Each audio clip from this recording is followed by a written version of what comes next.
Hi, everybody. We're back on Zoom. Our good Zoom Meister Patrick has gotten us back again. Here we are again. And once again, we send out the bat signal to grab in Mike.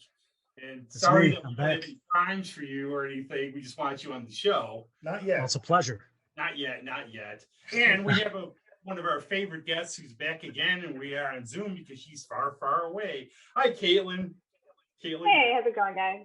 The first thing I have to say is you're too humble, but you are one of the best comic book artists currently going. And I'm not just saying that because you are too, because you're not just saying because you drew me a dragon. Oh, yeah, right with that. Yes. I will never forget. But you're really good, you are. But I have to say, we're just going to go over, talk comics, talk movies, talk everything. Baby Yoda. Yep. Things I have to talk about, I'll show it to you. You wrote and drew a Buffy story. Yes. How did that come about? That's like one of my dreams. Yeah. How did that happen? Boom Studios emailed me. I guess they saw the last, the first series I did, Coyotes, with Sean Lewis, and they reached out and asked if I wanted to do something with Buffy, and I was like, yes. Yeah, it was great. It was really fun. Killer nuns. Yeah. So it was basically there's like a historical precedence to the story. It's kind of like based on something that happened in Ireland where they had these houses called like the Magdalene houses, yeah. And they would just send girls that families were bothered by them. They were like too flirty. They were too whatever. Like they didn't have to have done anything wrong, and there was no trial. There was nothing. They would just send these girls off there into like indentured servitude and like basically slave labor, working in like laundries, and like industrial laundries, and under the management of these nuns. In Ireland, and they did this for like a century at least, something like that. And I think the last one closed in the 70s. Yeah, 1970s.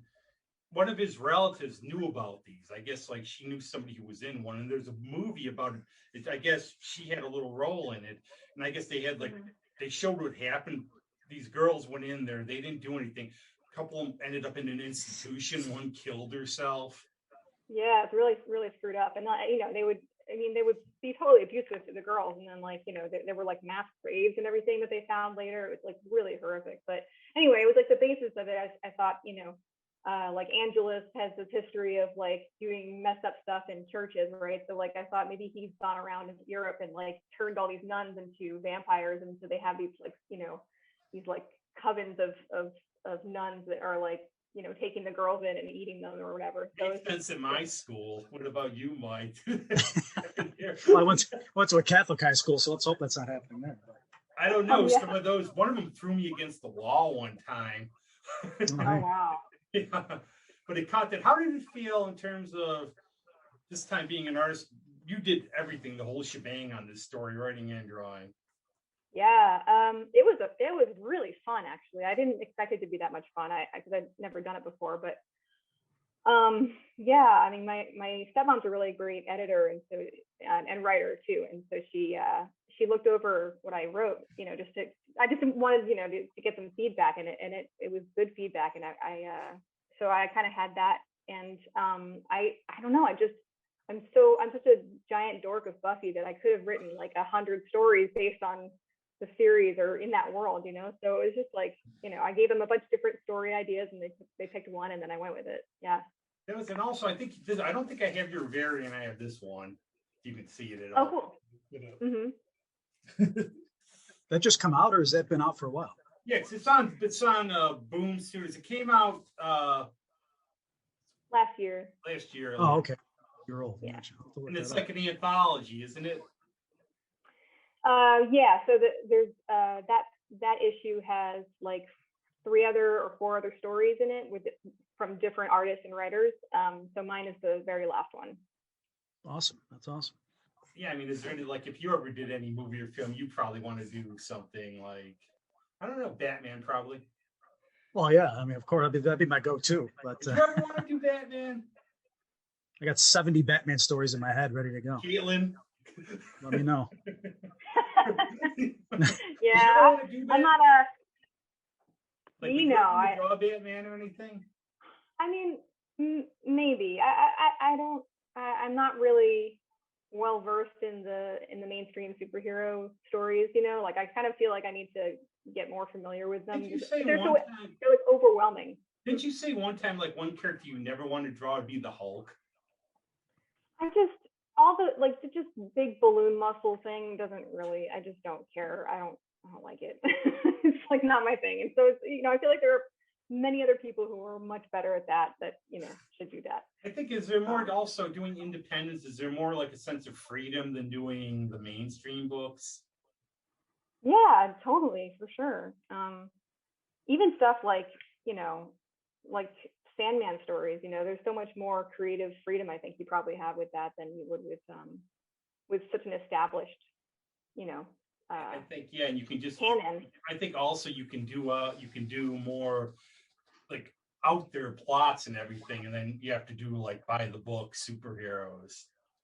Yeah, for sure. I don't know. If you two, have you been following like indie books lately? Do you read any? I know, like we always used to go to the comic store, but now it's like with these days, you know. Have you been following indies, or you? I haven't for a while. I haven't really followed any comics in a while for that, for that reason. Really, it's like, but yeah, I hop in and out for years. I hop in and out myself. If something compels me, if something, they got an interesting like hook to the story, I'll jump into it. But I don't stick around because they don't grab me as much as, I know it's kind of generic to say that like DC and Marvel like grab me and hold my attention, but they just hold my attention a little more than most of the indie stuff I've run into. Not all, but most. Sure. Yeah. Yeah, I mean, it's the only reason I haven't really delved into like the DC and Marvel stuff as much is because I feel kind of overwhelmed by the volume of stories that I like don't know where to start and where to like. I mean, I've read some, you know, obviously I've read like Frank Miller and I've read like, you know, I've read Watchmen and I've read a bunch of like the classic stuff, but I haven't like read like a whole run of one character or a run of one team. Like I haven't read like a whole run of X-Men or like, you know, Batman or anything. Like it's just there's so much. I feel like I need like a list of Well, stuff I read the whole Hackler stories because I think they ran 6 issues. So, yeah, I mean, some people just go by the writer, right? Like some people just read whatever. That's what I do. That's like if Jeff Johns does something, I pick it up all the time. Or Mike, like Bendis, not as much with DC stuff. I'm like, right. No, or like too much Grant dialogue. Morrison, yeah. Morrison. Now, my view on Grant Morrison would be he's either real hit or miss. Some of his stuff is, what the heck is he doing? And other stuff's great. Yes, I agree. I find a lot of these guys who write super violent stories have a tendency to a lot of times lean on that way more than they should in some instances, you know. But you have like Garth Ennis, and he's insane. He's legitimately insane. There's straight stuff that he's written, but you know, I feel like you got to put a bit of a governor on like some of his stuff in Preacher. Some of his stuff in Preacher is just, oh my god, so disturbing. Yeah, so disturbing. The how we're the son of God has come now that he's evolved. Oh yeah. I mean, I liked Preacher, but it's one of those things where you go back and look at specific things, you get kind of all over the place, and it's once again that, you know, America through the lens of a British person, and sometimes you read it and you're just like, that is not something anyone would say. You know, it's just, the language is wrong. Or sometimes. the superpowered hooker.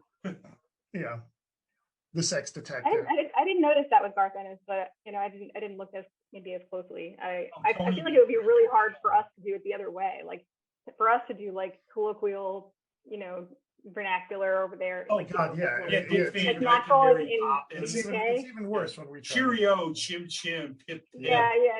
Like that that story, the Buffy story took place in Ireland, and I was so freaked out because I was like, I don't know any like slang or anything. I had to like look up all these words and be like, just kind of pepper things in there, you know. How did they make like for writing it though? Did you have to really take your time to put in the words in terms of like Irish slang?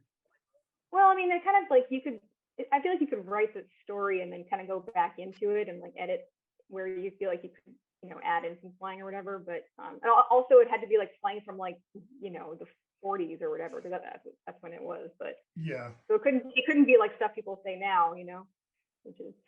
Well, I think like also we talked violence like Frank Miller. I think like with Sin City and some of those, it's almost like Tarantino-esque, where he tries to go overboard like that. Right. A lot of those, and I do think the movies really reflect the series. At least the first one did. Which movie? Sin City. Oh, Sin City. Yeah.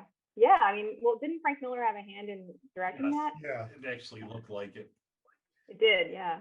And I like Miller's Daredevil a lot. Oh yeah.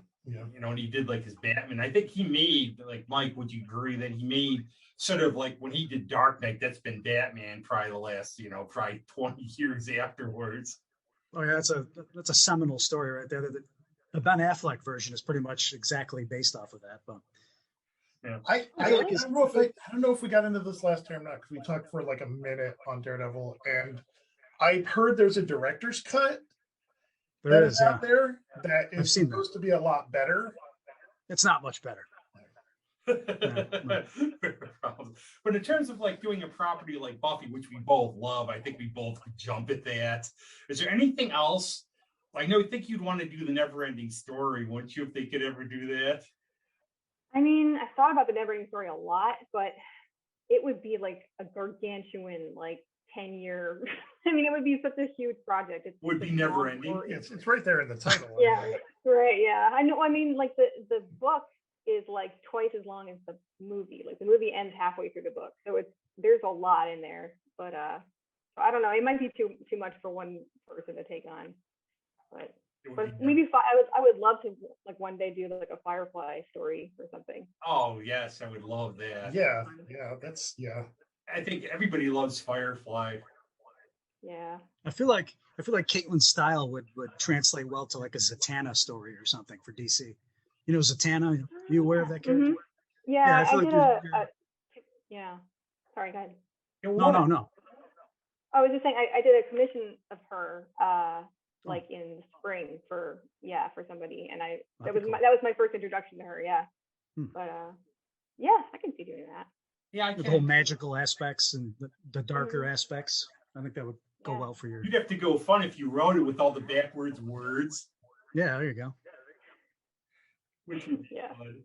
But I know if I ever do the Daenerys, how misunderstood she was comic, you have to illustrate it. You have to do what I tell you in terms of being honest to our queen. Okay. How did you guys meet each other, Rob and Caitlin? Music, basically. Actually, it goes back. Yeah, mutual music friends. It's like my friend Michaela Davis and Sam Snyder were playing at. This is like the first time playing at Bernunzi. She's in a band. You're a fiddle player. Is that the word you want to use? Fiddle or? Yeah, that's fine. Yeah, but she's in a band, very good band with Kathy and Tim Dick, Old Lang Syne, and we miss them. They live in Arizona now. Oh wow! Yeah. Okay. Nice. Everything, but you played fiddle, and we were just like, I think all of our friends know each other. Yeah. It's a close circle. I mean, Rochester is a smaller town than it seems, I think. It would be weird. Like I'd see Kyle Vach, and I saw Caitlin. He'd say, "Oh, he drew the page for the High Mighty High and Dry, and there's a picture of Caitlin's album cover, and this person did this, and everything else." And it just went from there, sort of. It's like Rochester is like a weird town where it's like I think people come up to me in the music scene and say, "We know you," and I don't know them. Yeah. I mean, everybody seems to be like 2 degrees of separation or something like that, Yeah. Yeah, that's always how it is. But I'm going to get to, I have these all sort of in order, but I really enjoyed this, Mike, you would really love it. And I just brought one of my copies, so I remember. It's Coyotes. Did you see this one? You could see nice. it.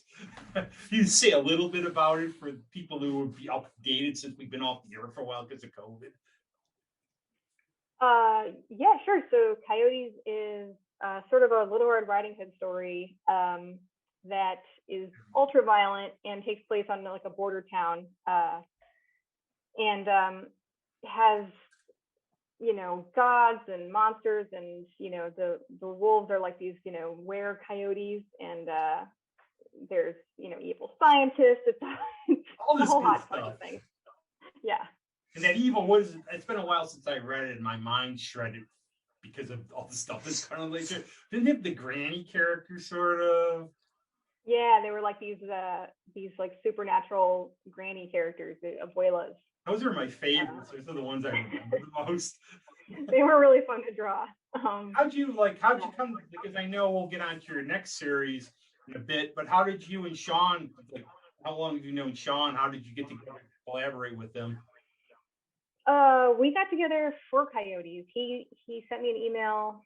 So Boom Studios had like a Facebook wall thing where they were like, people submit your pages to our wall. And so everybody, all these people, all these artists posted like, kind of portfolio pieces of sequential pages. And I put mine up of the Harper Finn story I wrote. And yeah, Sean was just looking for artists and didn't know where to look. And he was looking through different publishers' stuff, I guess, and saw that wall and, saw my work and decided to email me. And so that's how that started. Isn't it good serendipity? Yeah. That's how it goes like this sometimes. Somebody sees something and all of a sudden it's this nice collaboration. How did you do this? Did he this in modern comic making?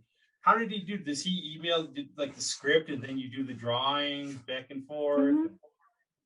Yeah, he would send the script over and then I would break the pages down. And I mean, I'm realizing like as I go further into comics that you typically get like a script that's already broken down the pages and even the panels.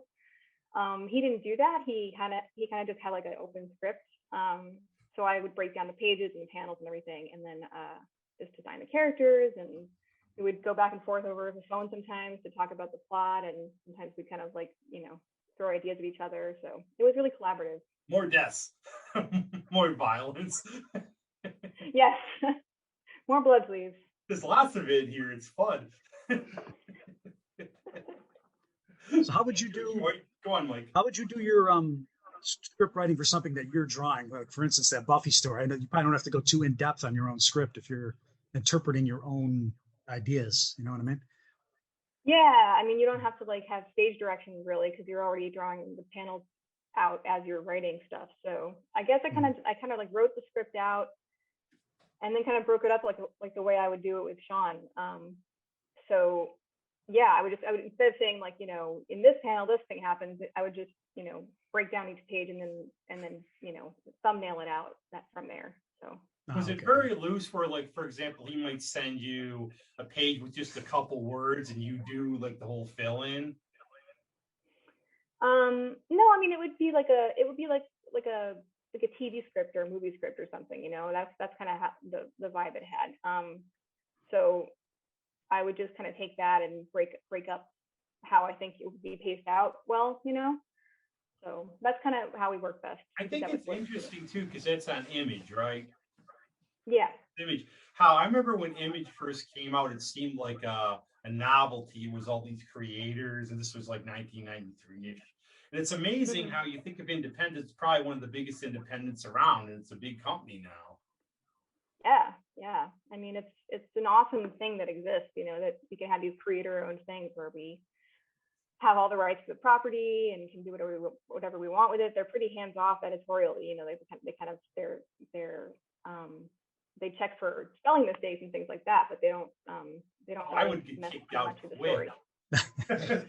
Disqualified. Rob's gone. But I remember, it was a big thing because I remember at the time with all the like McFarlane, Liefeld, Lee, Valentino, Portatio, everybody, they made a really big thing of them leaving these books. Remember, Spider-Man did how many at the time? Like around 2-3 million with McFarlane, and they all branched out. And I remember at Empire Comics how it was getting all the first. And the thing that stuck out about me was the quality, like in terms of the art and everything, and it really the pages and everything else. And I think that might have contributed also other books at the time catching up in terms of with the look and everything else. Mm-hmm.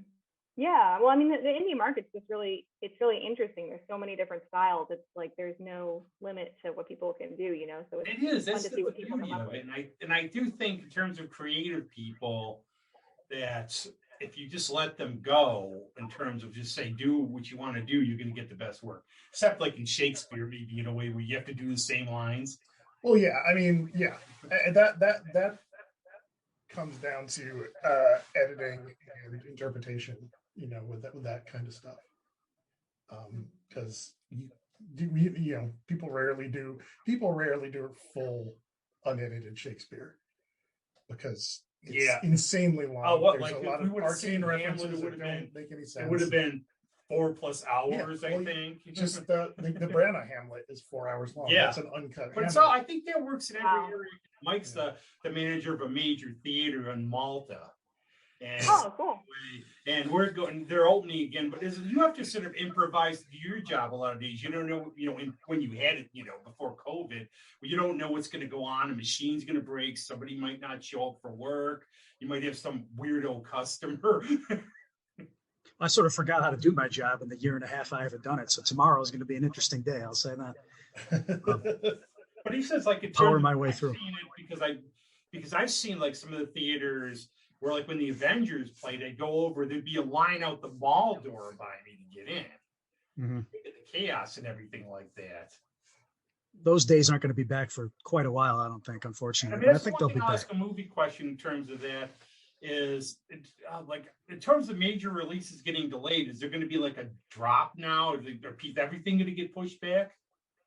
No, they kind of they found a way to kind of space it out semi-evenly, where there's not going to be like 60 movies coming out in 1 month. It seems they kind of have a handle on it now, but I don't think you're going to see anything else getting pushed back at this point. If Coyotes ever became a cartoon or a live action, besides having Emilia Clarke in it, would you like to have something in terms of, would you really want to have like something like, say, the Harley Quinn cartoon now, where you can just go all out, do all violence and swear, so you can just do the best?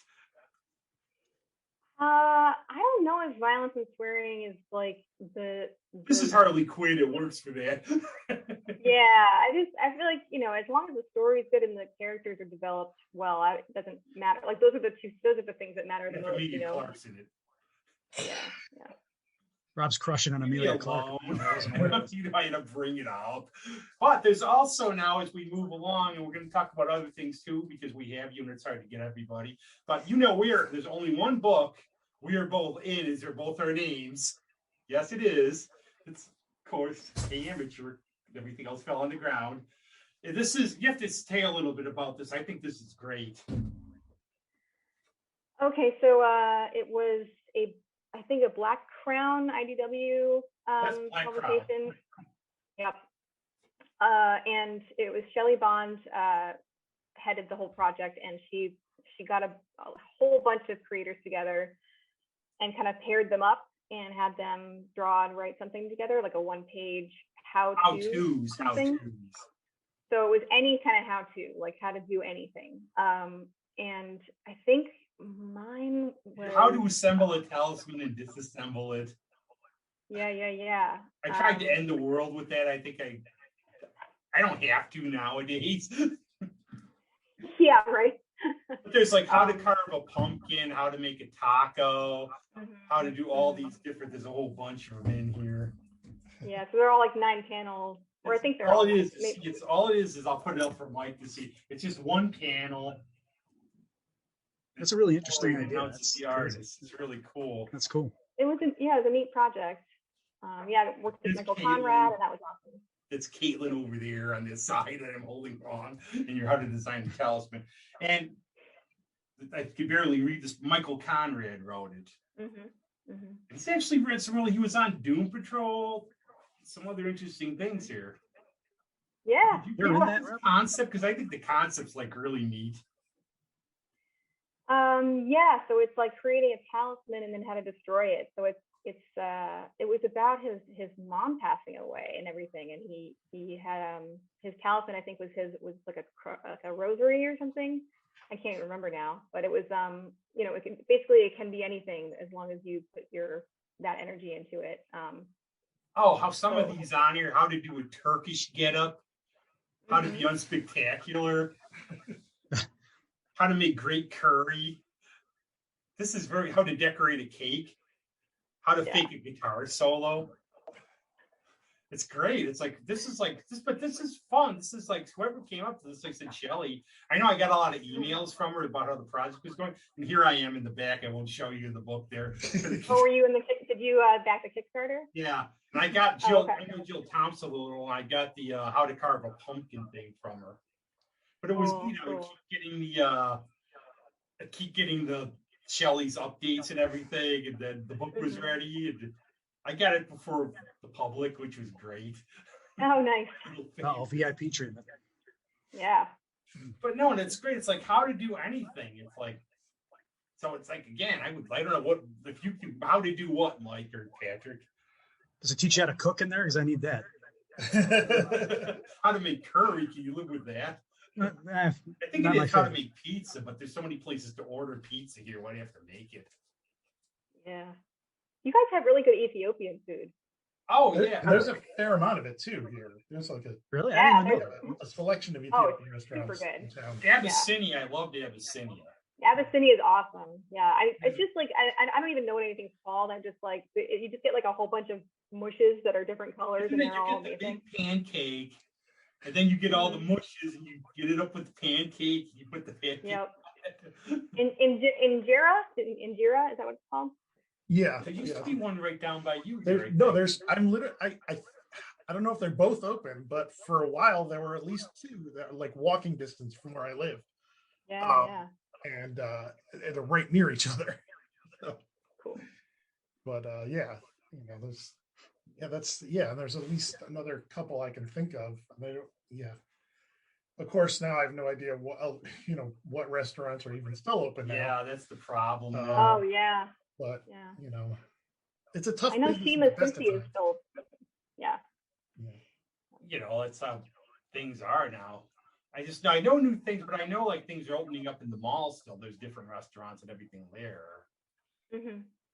But I have no idea how that's going to go. But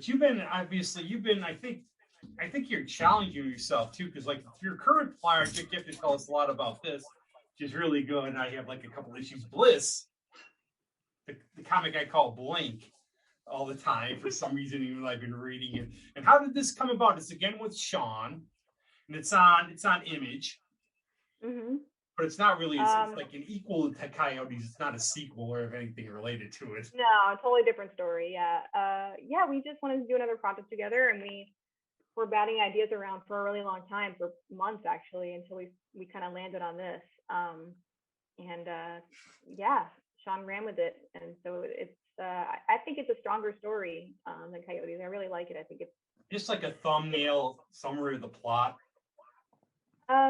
So it's about a family who they fall in some hard times. The son gets sick, and the parents can't afford the healthcare costs. So the father kind of becomes a hitman in the city that they're in, Feral City, and he starts taking this stuff called Bliss to forget the bad things he's been doing to pay for his son's healthcare, and he just kind of falls down this hole of like horribleness. Sort of like a sci-fi version of Breaking Bad, a little bit. Yeah, a little bit, except it's kind of goes in the opposite direction, where he becomes less monstrous as the And story goes on. Really, your art on this, and I think you've seen some of it. Oh yeah, it's your art, isn't it? I mean, how long does it take you? Some of these scenes with the sort of like Perez, like in terms of all the people in the crowd scenes in the church and stuff. How long did it take you to draw some of that stuff? A long time. Some of those pages took like a week, and I wouldn't have the time now to do it if I was starting now. You know what I mean? Like if I was like starting with a publisher now and like had like 2 months to do one of those issues, I wouldn't be able to do it, because there were so many crowds, and I kept seeing those, so many crowds. Torturing yourself. It's like, you do it so well. I just wanted to put more crowds in there. Yeah, I was like, Sean, no more crowds, please. And then he's like, how about more crowds? You also, there's such surreal characters in this. I like that the Faceless Wrestler is one of them. I like a lot. Oh yeah, thanks. I like those little, like they're almost like Terry Gilliam, like the lizard things. Yeah, actually, Terry Gilliam is one of the creators I wanted to like invoke a little bit in the story. And You know, I actually, kind of I wanted just to give read it that feel. his autobiography, and I'm looking at that going, yeah, these critters here are a little. Yeah. Yeah, yeah, for sure. And it's again, Kind it's of have like that like. Coyote. Keep on.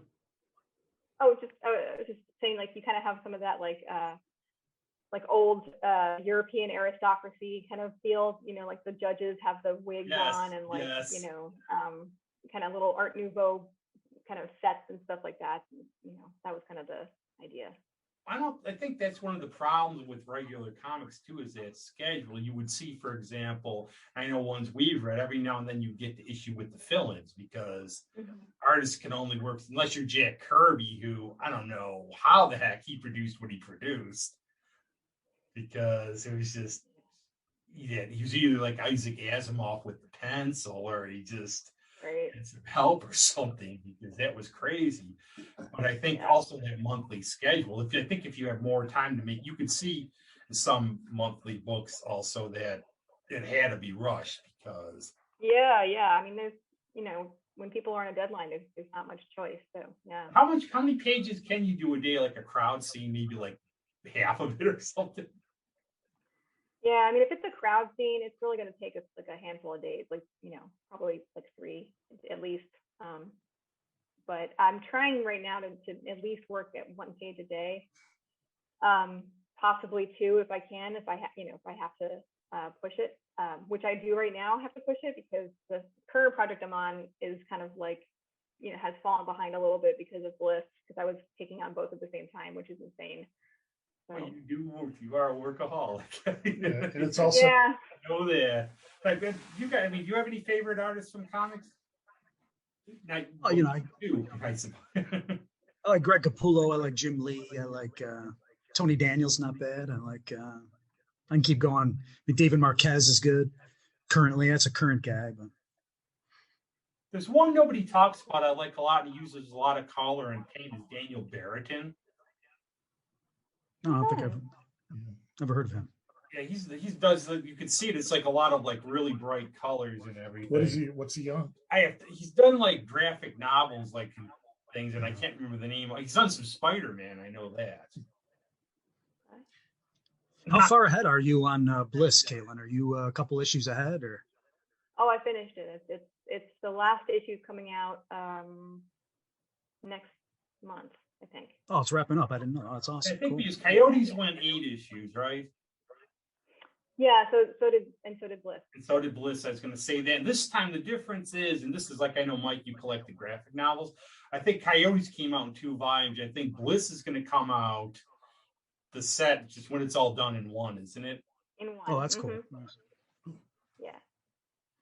This is like, in terms of, I think probably like both Coyotes and Bliss were probably, do you like them both equally, or do you think you've stepped up with this one even more stuff? Like, yeah, I think Bliss is better in terms of the art. Yeah, I definitely cringe at a lot of the Coyotes art now. So I kind of want to be like, you know, Edna mode and be like, I never look back, darling. You know, never. I just can't like. Every time I look back, I'm like cringing. Yeah, it's painful. Well, sometimes I think we're like that, though. It's like when I first started doing the show and I heard some of the early ones, because you don't know what you're doing. And you were on the second one, so sorry. No, it's fun. I know, but it's like in terms of when you just learn, and obviously when you're starting out, what was really, and I know I've asked you this before, but Mike doesn't know, and we've been off the air for a while. What was your first piece in terms of that you sold that you had for comics? First piece that I did for comics. Anything you drew, like a cover or anything that you finally got in for a comic, please. Oh yeah, so Titan Comics had me do a couple variant covers for Peepland. Yeah, and I don't know those how little mushy things for Easter. No, this was about. Yeah, this was like a 70s Times Square peep show. Oh wow, yeah. Like, yeah. So that was interesting. So yeah, I started off with covers. Yeah, it's a good way. I think a lot of people, because I think these days, especially with comics, like you go in the store, like when we go in the store, something's got to catch the eye. Yeah. Yeah, Because there's so much, I don't know, nowadays, you get your books online mostly, don't you? Like Me, yes, yeah. I'm more of a like I go digital grab comic novels, like I'll get your stuff and I'll look and see what's going on, and I usually do I that. get I get harassed when I enter comic shops now. The moment I walk in the door, the guy is all over me. The moment I enter the room, I kind of got out of the comic shop life a while ago. Yeah. What do you mean? Why are they all over you? They kind of, in my experience, they just kind of just jump on you the moment you enter the shop. They're always asking you like, "What are you looking for? What do you think you want?" I just want to look around, man. I just want to see what's going on. Right. They're not about that life anymore, apparently. No, when we would go like in the Date Empire Comics, we'd be loitering until Tony kicked us out sometimes. Yeah, exactly. We'd be going, he'd be going, "You're gonna buy any more?" "No, I got mine. We're just talking." Yeah. Well, that's like the old school comic shop, it was just another place to hang out. Be like the movie Comic Book Heroes, where I'd be smoking the pipe and we'd bring people in. Well, Comics Etc. is pretty good like that. They don't get you in your face. Last time I went in there, you were doing that signing, and I went in that day, and I remember they asked me, "Can I?" It's like, "Where's Caitlin?" Yeah, they're good guys. Yeah, they always, and the thing was, I always like to go in there. They have a lot of back issues on the shelf, but a lot of times they would ask in terms of what, if you were looking for something, and I'd say, "Well, I'm just looking to see what you have and everything else." There's not many more stores left, I don't think. Yeah, that's it. Here. It's a fade. No, that's unfortunate. Yeah. Which in a way might do. I found out like our other Mike from Empire, I guess he's doing it out of his house. But I think almost it might be, you don't want to see any business fold, but maybe less is better because it'll help them stay in business. That's true. It's a good way to look at it, I guess. Have you ever done, I know you've been caught up because of COVID and everything, but if you ever done any signings or aware of any like stores by you in Maryland? Well, Atomic Books is about 2 miles away from me. So Or see John Waters here?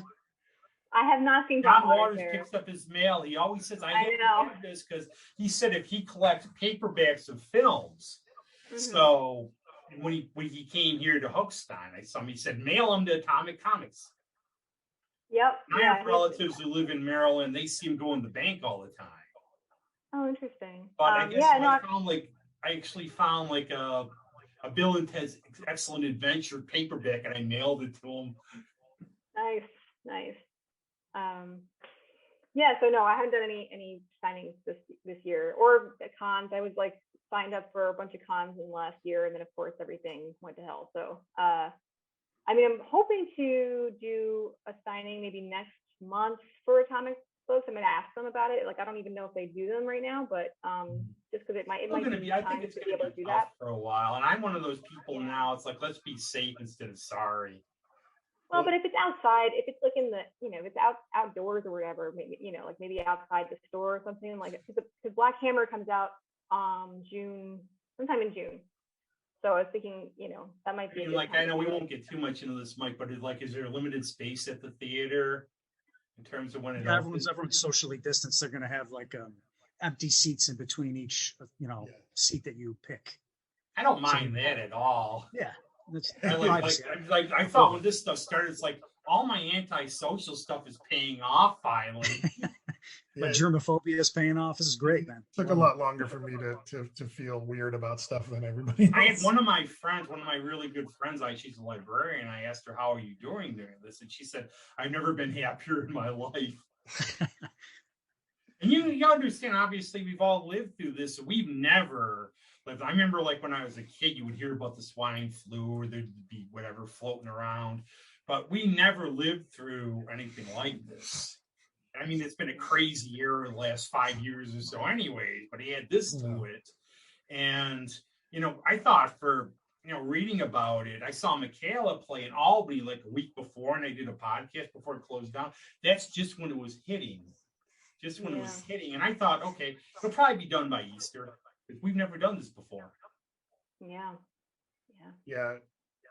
I go back and hear some of the, I can hear some of the podcasts that I was getting into, and I would go back and listen to them up till about January of 2020, and they'd be like, "Hey, we're gonna have a live show in April." I'm like, "No, you're not."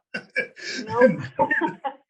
No, Patrick does sort of an interesting storytelling thing called Architects of Entropy. Yeah. Did I say it right? Yes, I said yes, you did. everything wrong lately. You said it 100% I've been right. in the studio for 3 hours recording demos. So, Yeah. And Andy was like, "Why doesn't she come down to the studio?" I said, "I'll go pick her up in 6 hours." Yeah, right. I might actually be coming down that way in July, because I just found out that one of my favorite actual plays is doing a live show in July, and that might be the closest they come to me as DC. And that's like your view too, Mike. When this started, did you figure we're going to be talking about it over a year later?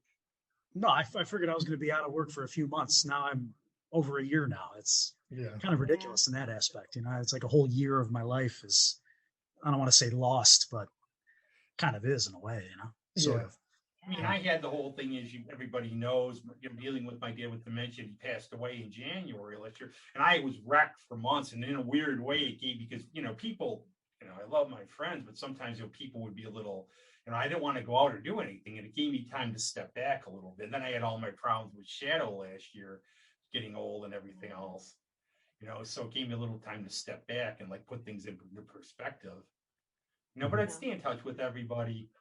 I remember I took get hold of Sam and Josh, and they're doing, base whatever they can do, and everything else. We just did what we can. You're lucky, in a way you could still work. Yeah. Yeah. I don't know how that happened. I honestly don't. You're creative. That's why, because. I mean, it's just that, so many of our friends lost jobs, and I was just like, I feel incredibly lucky to be still working. Yes, and doing great stuff too. It's no matter what you say, you're really good. So the thing is, that's why you're always going to be better, though, because you're always looking to get better. Yeah, I don't think I ever want to be at the point. I don't ever want to stop and be like, I am now the best at this that I ever want to be, and because if you're like I'm done growing, then you're just done. No, there's one artist, and I'm not going to mention, he's an artist from the 80s. One time, I guess he said it someplace, he said, "I consolidated my style, I'm not going to bother," and people knew from there his stuff wasn't going to be any good. That is a ridiculous statement. I'm consolidating my style. That's like Patrick, when you eventually act again. Well, I'm just gonna not try to improve or anything. Not to say that there's never occasionally phoned something in. Well, sure, occasionally, but you should. Yeah, when he sung Robbie Williams. I didn't get to sing enough Robbie Williams. I wanted to. He played sort of a sleaze bag, but with a heart. I was a sleazy record producer with a heart of gold. I mean, Mike. We won't say your last name. You won't see the picture. So when you're fighting crime under the towel, you always try to improve your crime fighting techniques. You don't just rest so some guy can hit you with a pipe or something, right? I get lazy on Wednesdays, but the rest of the days I'm always up there. Now, can you talk a little bit what's next for you in terms of projects? Oh, me? Yeah. Right now I'm pretty much booked solid on Black Hammer from now until this time next year, because it's going to be. Is this with Sean again, or is it somebody else? Or no, so I'm working with Jeff Lemire. He did Essex County and Gideon Falls and Sweet Tooth, which is turning into a movie now. So he did this series called Black Hammer a few years ago, and it's an awesome series. You guys should check it out. And I'm doing the sequel to that, so it's called Black Hammer Reborn, and it's sort of what happens after that. And there's been a bunch of spin-off stories too about the different characters involved in the story. There's been runs of those characters' backgrounds and stuff, so that's been pretty cool. And now this is what label is it? Did you say Dark Horse before? Am I wrong? Yeah. How am I remembering this? This is incredible. Yeah, good memory. You're knocking out of the park. What is it in terms of your drawing? Is it how are the characters compared to Coyotes and Bliss in terms of artistic style? So this is, there's a lot of comparison. You can kind of put it in the superhero verse, but it's his own world, so it kind of takes a lot of allegorical things about, you know, and archetypes of those canons from like the DC and Marvel universes, and kind of like plays with them. So he has his own universe and his own kind of superhero characters that are really cool and really deep characters. Like I really like them because they're very human, even the non-human ones. You know what I mean? It's like they're really fun. They're really fun characters. Well, I think that's the as far as like the pop culture entertainment things going, is that's the inevitable next step from seeing all these traditional superhero stories becoming more mainstream, is you're getting more of the series on the books that look at superheroes from a different story, like The Boys or Exactly Martial Law, or Yeah. Jupiter's Legacy is Would one you that put just came Astro out. City, I suppose, would be a good example, where it's almost like all the characters we know but taken. Yeah. And I actually think one of the best stories Kurt did in that was the Superman character, whereas if you're Superman, you're taken off all day because there's stuff you can hear all over the world you have to go to. Right. And Yeah, I mean that's exactly it. It's like a different take on these kind of not tropes, but you know, traditional stories. Well, Yeah, I think it's almost Stan Lee said, and I think he was right. Where all superheroes are, we updated the Greek myths. Yeah. For sure. There's room for interpretation for all this. I mean, there's an example. I don't know, Mike, you might have seen it because you see everything. Okay, we've seen it. The Dead Don't Die, Jim Jarmusch's zombie film. I never saw it, but I know what you're talking about. Oh, it's so self-aware. Would you just call it at that point? It's like self-aware enough, like, for example, the themes of the Sturgill Simpson song. Bill Murray's character says to Adam Driver's, "Why does this song keep playing?" He just goes, "It's the theme of the movie." It gets weirdly meta, and it's one of those movies where if you knew Jim Jarmusch and you watch it, you're like, yeah, that's about what you'd expect.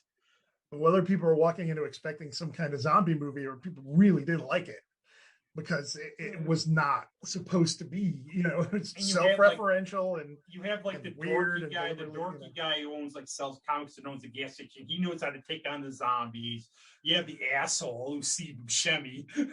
Yeah, and you'd have it was do that kind of Lynch thing where you'd have storylines that would just kind of not just vanish and just wouldn't be referred to again until this wins, this Zelda Winston, this goofy Undertaker. Yeah, it's like she turns out to be an alien or something. Yeah, was that in the script? No.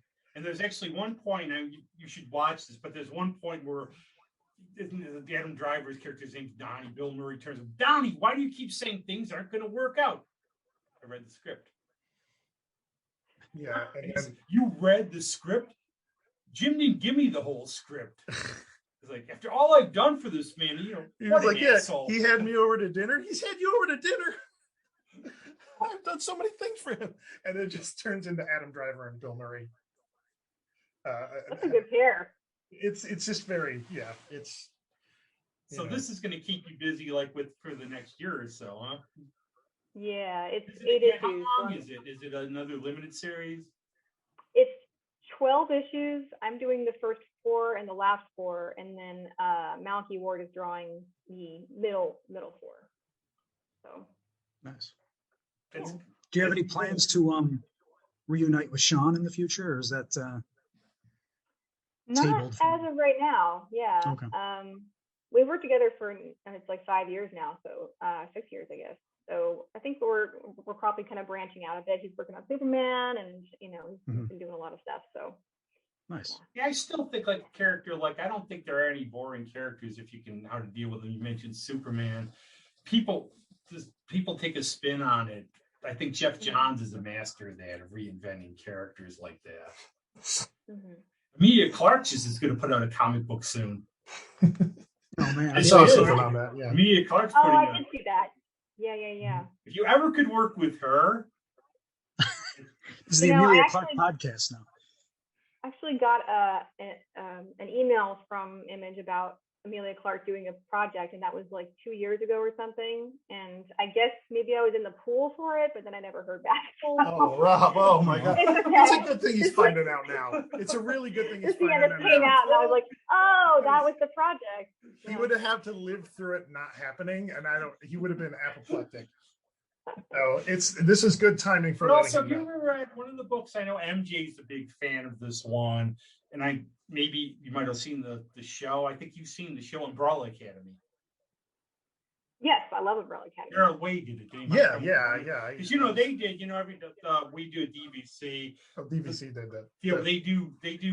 They adopt musicians' work into plays. Yeah, They've done a whole bunch of different ones. They did was it Regina Spektor for the one? I think they might have done one. Yeah, they did. They did Bruce Springsteen. They did Counting Crows. Yep. And Robbie Williams, obviously. The Robbie Williams one I was in.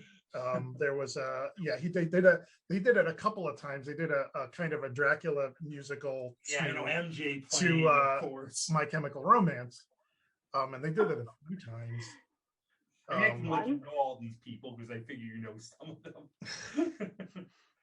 I don't know. Yeah.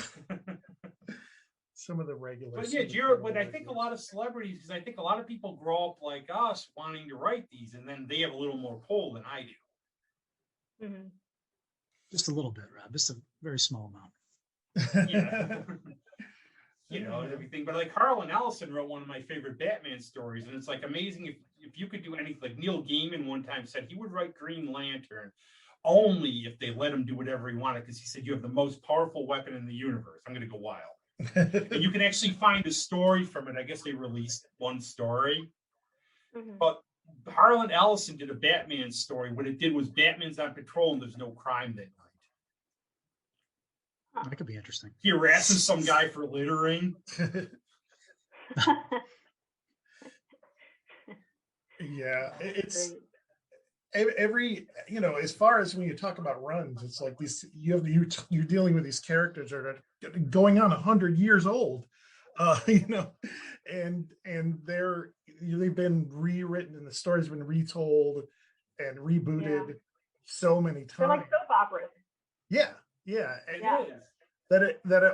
Gets to a point where it almost stops really mattering what the story is, because they're at the end of the day, as far when you talk about the archetypal characters like Batman and Superman, it's like everybody knows everything they need to know about them. It's just like sure, they're obscure villains and storylines, weird storylines and stuff, but it's just like, honestly, at the end of the day, if you have Batman and the Joker and Commissioner Gordon and Alfred, you're good to go. You can write pretty much whatever you want, right, Mike? Sure. I mean, I'll throw it, because I know besides you're a big Spider-Man fan. And did you just like Ultimate when it started better? Yeah, I preferred the Ultimate Universe to the Marvel main continuity at that time, but that was years ago. Now it's much different now. Oh yeah, I know that, but I remember when Ultimate, I always thought the appeal of it was they got back just to the roots of Spider-Man. Yes, I agree. Yeah, but also remember, still did Ultimate, then did sort of the universe just fall apart? Then I think still when the store was still open, maybe even. Mm-hmm. Yep. Well, it was also when Marvel movies were starting to come out, but pre-MCU for the most part. So I think they were just trying to appeal to new fans who were coming in from these movies with stories that were just, okay, there's only a few issues you really have to backlog into, and people get to retell the stories in interesting ways. Like, I love the idea of Thor just possibly being some guy who's crazy and believes he's a god. Just like, that's great. Stuff like that. And it's like, and they had the nuts to kill Peter Parker. It just like, and they're like, nope, he's dead. We got this other guy now. Did you see that other weird? It's like Dan Slott did it, I think, where Octavius trapped him in his body and he became this real pompous Spider-Man for 30 issues. That was he was swapped with Dr. I don't Octopus. know. I know, no, I'm yeah. front. I know, like I've like They seen went stuff from from- Dan Slott, and they changed. He got back somehow, but he was Yeah. like a real. Mhm. But yeah, I guess he learned from Peter when Peter was dying in his body. He learned he had to be responsible, but he was like a pompous ass. Yeah. But I think there's all stuff out there, and I know, like I've been complaining a little about the CW because they have been jumping the shark of late. Well, it seems Those like shows are almost unwatchable to me. I can't do those shows I anymore. like I've tapped out. Supergirl and Legends of Tomorrow. That's all. I think the casts are going to start jumping the shows because it sounds like they're all getting kind of pissed off at. Yes, I saw that. Yeah, Did you ever watch Dominic any of Purcell. them, Mike? Ever? Did you ever like get into any of them and then just get tired of them? Arrow was the first one, and I was watching that religiously for the first few seasons. And then when it just got too much to me. It was too Yeah, Yeah. so it's like I put on Flash this week in Supergirl. It's the half season finale of Supergirl, and I still think Melissa Benoist would make a good Buffy. She would have made a good Buffy, I think. oh, yeah, It's should be another good. time travel story in Flash. We have to write everything by going back. yeah. Well, yeah. And every time they do time travel, they get through that. Okay, seriously, we can't do this anymore. You can't do this anymore, and then they do it again. And I was like, okay, there's a Supergirl time travel story than this. It's like, come on. And You then know, it's like with the Terminator movies. I think, how long did it go before you just got tired of? Well, it doesn't matter. They're going to send something else back to screw things up again. I really think they killed that. I really Terminator think Genesis was good. Otherwise, they all suck. I like. Was Dark Fate any good? Anybody see it? You like Terminator Genesis? Yeah. We liked it because Amelia What the Clarke heck? played Sarah Connor. So She did? Oh, yeah. Oh yeah. Okay. That's what it is. That's what it I like is. the I forgot idea. about that. How was Dark Fate? Was Dark anybody see Dark Fate? I Or you didn't. bothered? I heard it was really bad, but I saw it. I didn't like it. It was better than Genesis, but it was still not very yeah. good. Okay. Sorry, Rob. And anything is better than Terminator 3 or Salvation. Those were both piles of. Oh yeah, agreed. In my opinion, I'm No, I sure don't there are think people you're- who really like That's them. the thing. I I- think the it weird should thing be out good. there, and we always say in terms, we don't take this stuff seriously. We joke about Mhm. everything, but there are people out there. Probably the word you think is the worst thing out there. They probably like. But that's the beautiful. That's the thing about art is that someone's going to appreciate it. There are people there. There are people who, there have been more vocal people who are like, Alien 3 was the best Alien movie.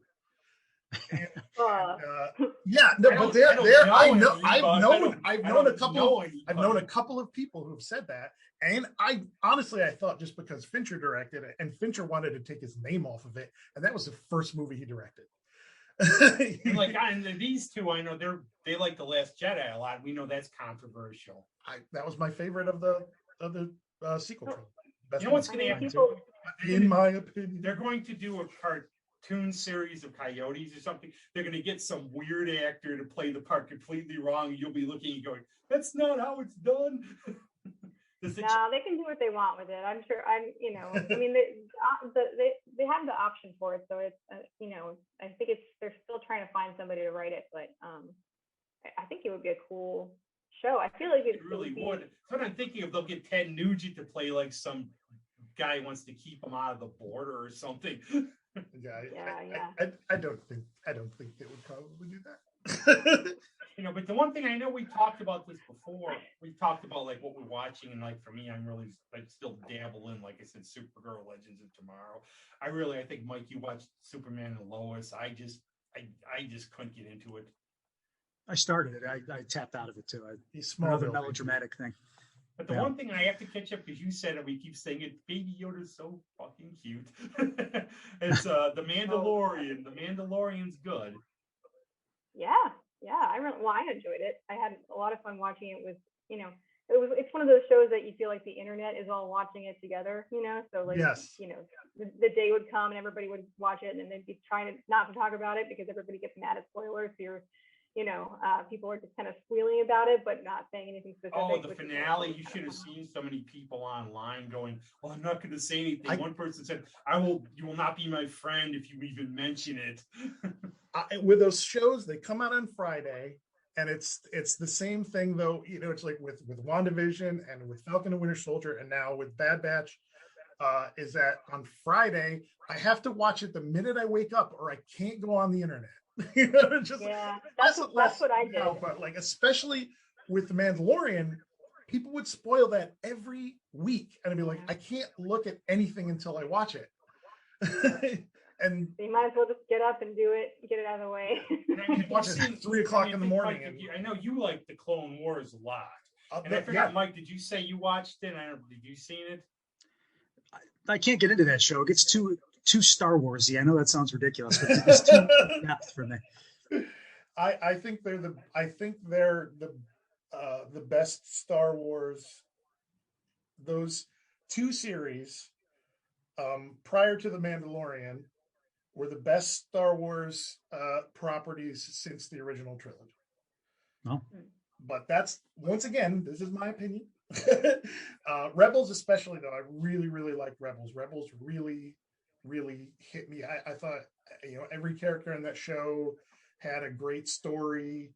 I think Dave Filoni is the new George Lucas, in my opinion.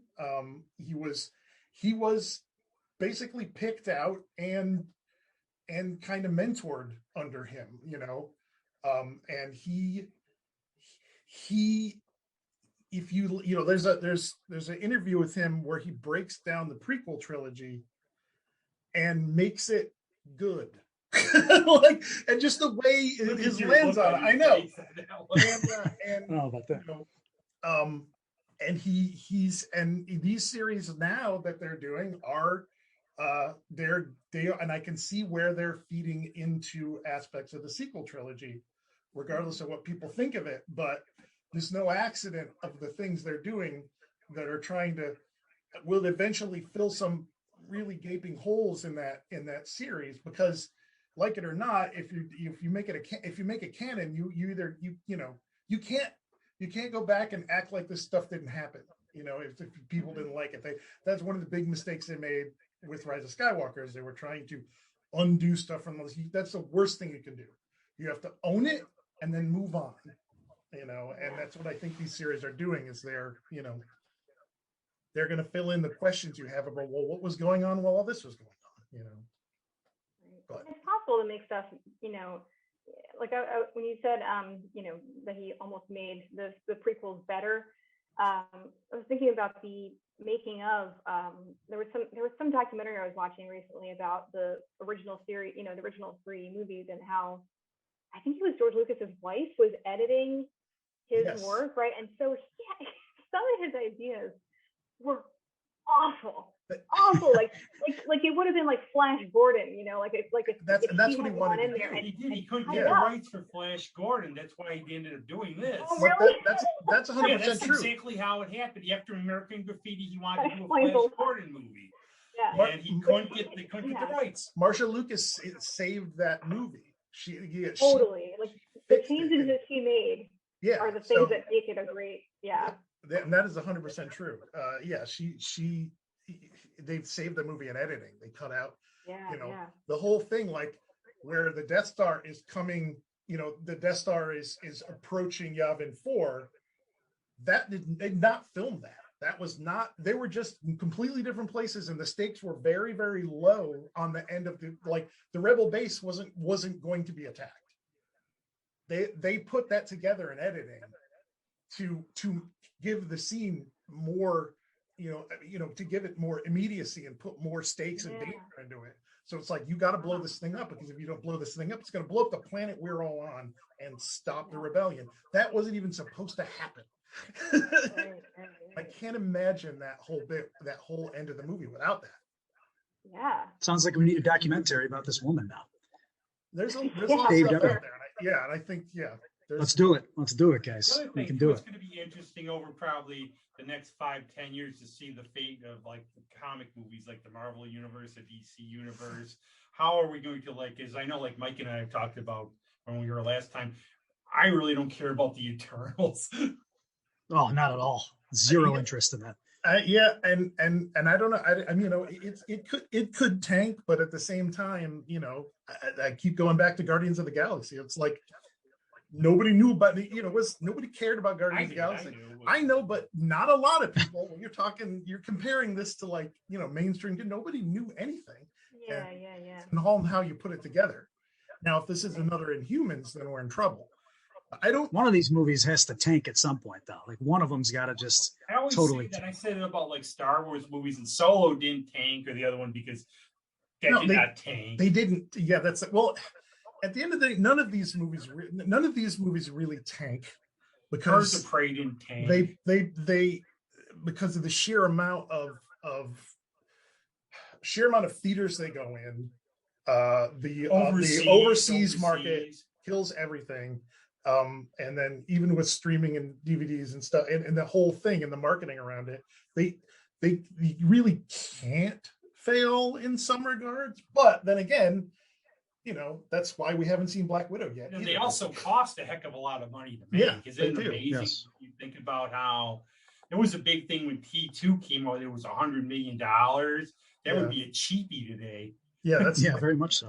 Yeah, but yeah, it's there's a lot of big forces behind. Don't they do, Mike? Do they do a lot of pre-sales? Especially they've done that the last few years in terms of theater.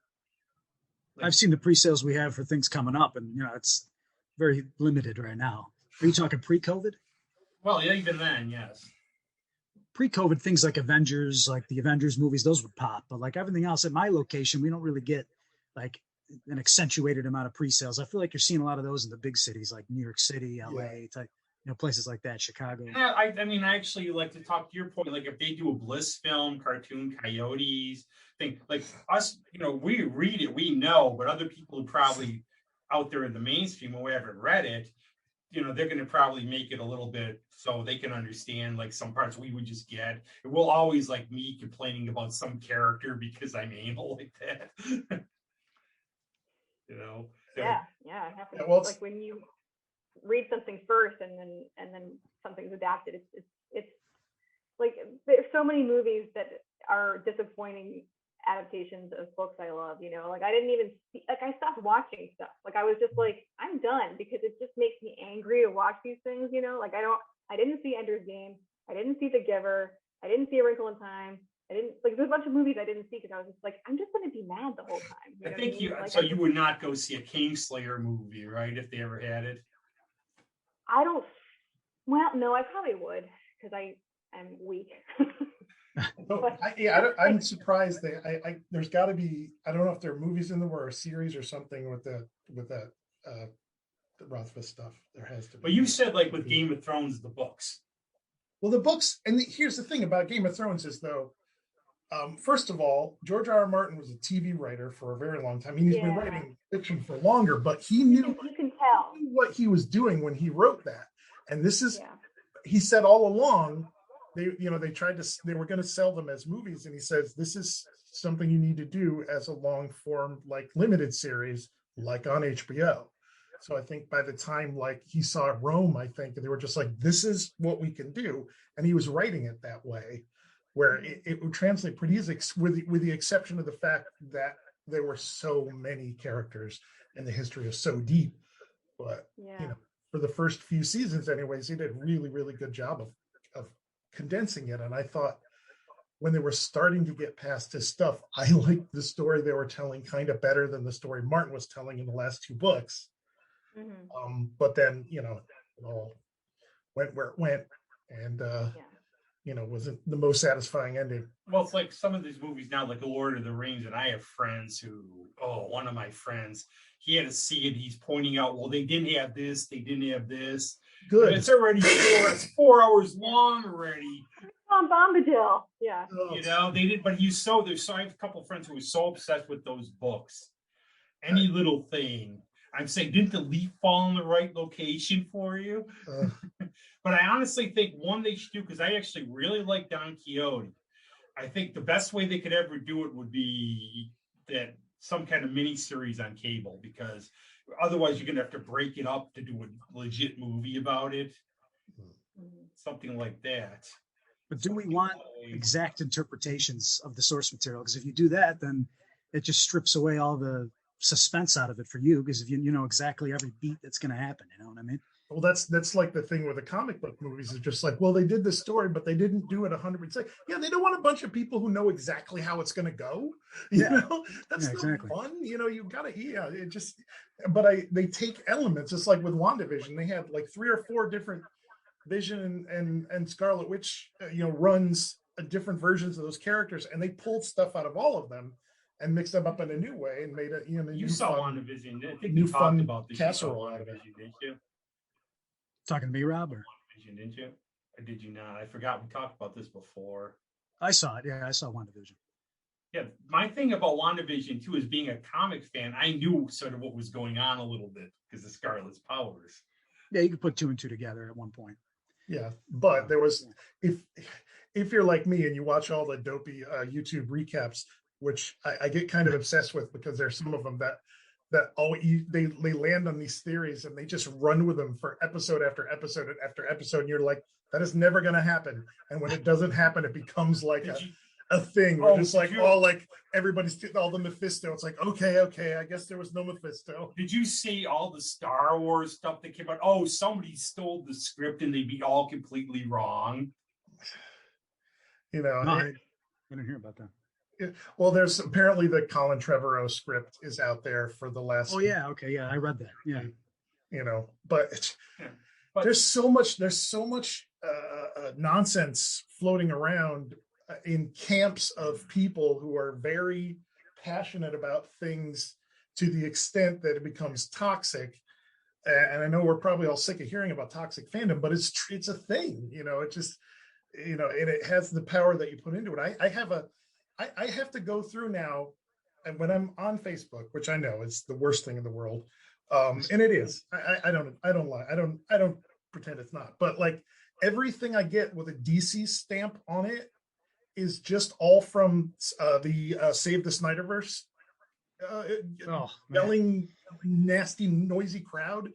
And there was one about like, I don't know, today it's like, they're going to redo Superman and he's going to be black and he's going to do this and it does this. And I mean, like, good, I hope they do, but I know you're just doing that to bait people to be horrible. Yeah, didn't they say the one guy who wrote Black Panther is going to write it? Yeah, that might be in the case, but this article that came up, this clickbait thing was framed in such a way that it was literally designed to get, MAGA people. Rile people up. Yeah. Or the Comicsgate people, right? Like, yes. Yeah. And I just no. It's actually Harlan Ellison wrote an essay called Xenogenesis. It was about toxic fandom. One of my friends who's a writer is saying he gets hate mail by people who just said, and he thinks it's just jealousy or something wrong there because he's doing this. And if you're a creator, you're doing something a lot of us can't do. So, whoever's doing it, you're out there. Yeah, it's a little scary, like intimidating thinking about like the possibility of working on something like that, like something that big or has that much of a history to it. Because I don't know if I could handle all the angry people that would be like, why is their costume like this or why is that color like that? And you're like, I don't know. Whatever you do, there's going to be that percentage of people who just want to hate it. Yeah. And the toxic fans about like somebody's doing like I think I haven't seen if there's going to be a She-Hulk miniseries, but somebody's going on about like the creator, she's a radical or this bullshit or whatever. Yeah. Well, that's the thing. Whenever there's a creator with an opinion that you don't agree with, you're always there's always going to be a loud or somebody who has who's taking a clear stance on something that can be controversial is always gonna that actually happened recently. I did a cover for Bliss that had a character that looked like AOC on it, and oh man, did the hate come out. It was crazy. It was like I was like, oh, this is like a small taste of what it would be like to do like a mainstream story. You know what you do though? You tell them go burn my book as long as you buy it. Yeah, that's the thing. I think of those. Then they burned the Beatle records. They as long as they bought them, who cares? Yeah, that was it. They bought them. They bought them in droves. You get all these people that hate them bought them. They wouldn't have bought them otherwise. Down soon, but in terms of like your covers, like for Bliss, are they based on people really, or do they come out of your subconscious? Like the first. No, they're all based. Yeah, they're all based on people. I know you used models before. I know because I think you advertised for that. So for the cast, the main cast of Bliss, they're friends of mine in Rochester. We got together and did like a bunch of photo shoots together before COVID hit, and so I would do like thumbnail sketches of like the different poses and stuff I from different angles I was thinking of, and then I would be like, okay, now do this, now do that, and then I would do the pictures. So yeah, I just I found some people that I thought had really interesting looks to them, that would be really fun to draw. So Matt Kolacki is the main character. That's it. I know him. Oh, you do? Matt. Yes, I knew that because I was looking at the art for the first issue. I'm like, that looks exactly like Matt Kolacki. That's hilarious. There you go. That's funny. And that's small we never try to town. stick to the negative though, but the only thing I'll say about toxic fandom is there's so many outlets now. It's so easy like to get stalked or have people voice their opinion now. Where like before you might go, but might not do anything right in angry letter if they can put a couple words together, even some of those types. I feel like the upcoming generation is going to have a much easier time handling that stuff and shutting out noise, because that's what it's all about. It's one of those things where if this is to taking the power away from something you have to, it's not just ignoring it's ignoring it in the right way, which is not easy. But I think that, but what I always tell people is if you see something that pops up on a random post on social media and you want to respond to it, it's something political, something you read, I always say it's probably a bot. That's what I say. I always say it's probably a bot. You really want to argue with a bot? But you'll even get people because there's a chance it could be. So I just assume they're not Michael real. posts stuff about the weather and his love of stone will get haters. Yeah. I get haters all the time on my thing. Yeah. I think you enjoy it a little bit, combating them. It's fun. I enjoy seeing how easy it is to rile people up. You know what I mean? It's kind of ridiculous how easy it is to send people I thought I was emotionally talking over to the edge. Andy tonight. We came in because he's wearing a flannel, I'm wearing this. He said I look like the manager for the Moody Blues, and I'm like, I have to be careful because I think there's some nut job group we've talked about who goes around wearing Hawaiian shirts now. Oh yeah, so they've ruined Hawaiian shirts for me. That's a group of boys. I'm not going to say anything more. Yeah, that's all. You can't even wear a Hawaiian shirt out now because they really like themselves, crazies or something. No, yeah. But that's the thing. There's I think that's my opinion is that's the way I feel. It's like they're ruining my fashion, even though I don't wear Hawaiian shirts much. I'd like the freedom to wear one, not be thought of as a nut. I don't wear them because I feel like it's a fat guy uniform, but that's just me. Tom Cohn from the Pop Shop always wears them. Is that true, Mike? Is it like a fat guy uniform Hawaiian shirt? I've never worn a Hawaiian shirt in my entire life. There you go. There you go. Proven point. I'm picturing Jack Black now wearing one. Yeah. But I mean, how things are going well down in Maryland, right? Yeah, for the most part. Nice recluse, doing all the. I've always loved it. I live down there. Yeah, I'm pretty reclusive right now, so I haven't really gotten a good feel for Maryland or Baltimore. What I say for the COVID thing, I visited. We go for coffee in 2025. Yeah, right. After the third wave of COVID, and then the Martians land and blow the world up, and we go murder hornets. Yeah. That's fun. And everything like that, because you never know. But are you just going with the flow in terms of your career, like going from project and seeing what hits next? It seems like the way to do things is to schedule stuff way in advance. So I have this Black Hammer stuff, and I've been approached for a couple other projects that I obviously can't do because it's impossible. But I think what I would say is let's talk in 6 months, and then maybe plan for the next spring a project. Everybody, and we all know this, but maybe some of the listeners don't, that when you do comics, and I'll put an analogy for Mike, it's WrestleMania for the next WrestleMania, they're out, I think you're starting how long in advance? At least a year? Or Depends on the project. Yeah. Dark Horse seems to work way in advance. They gave me some leeway though, because I was working on Bliss as well, so I kind of am playing catch up a little bit right now. But it's still plenty of time to have a few issues done before the first one comes out. So yeah, you're definitely working way ahead. Still love to work with Neil Gaiman if you could. That would be the dream. Yep. I'm actually going to email him about maybe being on the show. It's like, why not? All he can say is no. I'll ask him. I mean, what's it matter? Especially during like a little bit of lockdown still, all he can say is he doesn't have time, everything. And Amelia Clark is next, right, Rob? Well, I think he's already probably done that 6 or 7 okay. times at this point.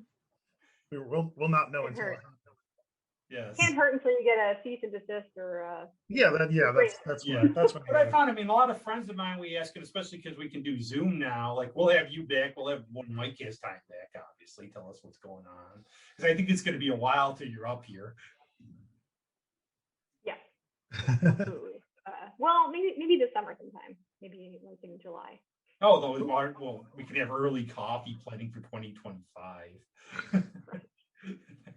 It's the only thing I can say about here. I kept sending you updates. The weather as well. Mike's loved the weather, but the weather's been pretty foul until about, I'd say today it's warming up a little.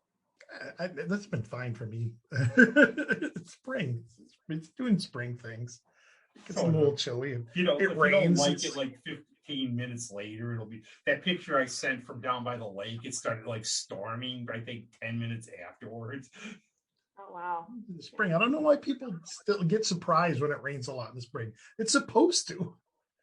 It doesn't rain enough in the spring. I don't know. Anything else to report from home to Caitlin? Like anything like interesting going on around here? No, there's the Parkette Fest got canceled. Yay. But the Lilac Festival is still happening. I'll tell you, like, there's a thing behind that. Everybody I know who lives by Park always hated it because they would block their driveways and everything. Oh, it's a nightmare over there. Yeah. I'm not I worked at bars during. I know the Lilac. You got a lot of bro-y people partying a lot. Yes. Yeah, a lot of bro-y parties. Yeah. And also, I know, like, working at the bars was a nightmare then. You would agree, Mike, probably on that one. Well, bottom line, working at a bar is a nightmare. I wouldn't recommend it. Would not recommend. No, that's why I got out. But I'll just go back. I'll go around in a circle a little bit in terms of, like, not spoilers. When I did the door at the Old Toad, and one time, like, the doorman before me, I would watch Doctor Who, and then he would watch the repeat. So I would come down. The first thing he looked me in the face and just say, "Better not say a word." The Old Toad. But that's good. It'll be really interesting to hear all projects, and we'll always, it's good to see you. Yeah. Actually see you. See us. I like the guitar in the background. A very nice setting over there. I know it's been because of Old Lang Syne. I know they're in Arizona, as I said. At least the last I know Kathy was there in Arizona. But have you done any music at home, even by like played anything or like dabbled? Just dabbled around or anything to play to or any.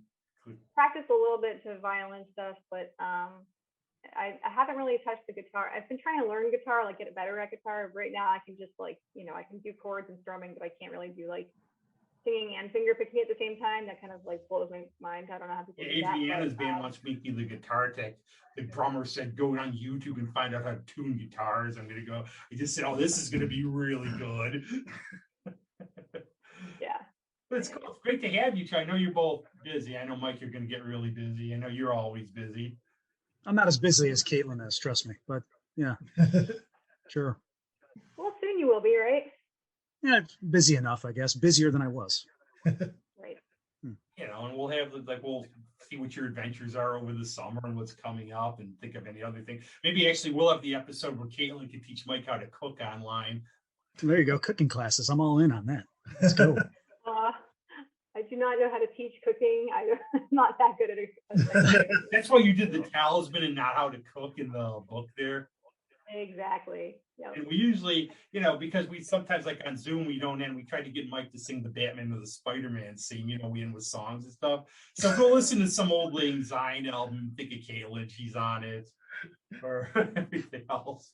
But thanks, guys. And anything to add? Thank you. It was a pleasure. You pick up, ask Bliss in terms of the trade, summerish. Yeah, I think it's either June or July. I think it might be July. You can either go to all the outlets or just go to I forgot where I got them from. You can get them at Comics Etc. Obviously, you can reserve them there. Mm-hmm. Matt Kolacki's starring role. Yeah, man. Cool. But thanks and everything, and we'll see you soon, hopefully. Yeah. Yeah. zoom out.